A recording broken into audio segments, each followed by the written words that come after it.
हर इंसान की जिंदगी में एक ऐसा अनोखा पल आता है जब समय का असली मूल्य समझ में आता है, लेकिन अक्सर तब जब बहुत देर हो चुकी होती है।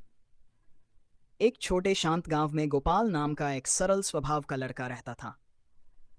वह दयालु था, लेकिन उसमें एक लगातार बनी रहने वाली कमी थी। वह बहुत आलसी था। चाहे स्कूल का काम हो, घर के कामकाज हो या दोस्तों की मदद करनी हो, गोपाल का जवाब हमेशा एक ही होता: कल कर लूंगा। धीरे धीरे उसकी पढ़ाई बिगड़ने लगी। दोस्त उससे आगे निकल गए और परिवार भी बार बार एक ही सलाह देकर थक गया। एक दिन गांव में एक चानी बाबा आए। उनकी बुद्धि और दूरदृष्टि की बातें हर जगह फैल गईं। सफलता पाने की कोई आसान राह खोजते हुए गोपाल भी बाबा के पास पहुंचा और जादुई उपाय मांगने लगा।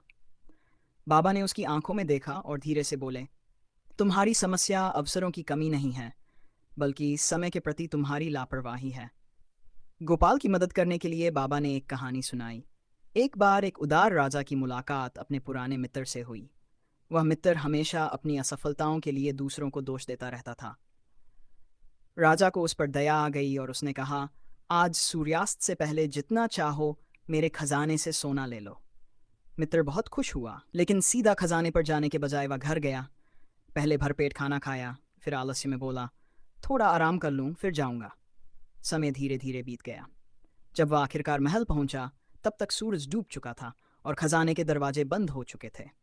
उसका अवसर हमेशा के लिए खो गया। कहानी समाप्त करते हुए बाबा ने गोपाल की ओर देखा।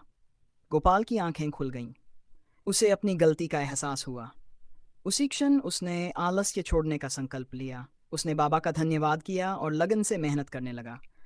धीरे धीरे उसकी जिंदगी में सम्मान, सुख और सबसे बढ़कर सफलता लौट आई। यह कहानी हमें याद दिलाती है कि समय सोने से भी अधिक मूल्यवान है। हर पल का सदुपयोग करो, क्योंकि एक बार खोया हुआ समय कभी वापस नहीं आता।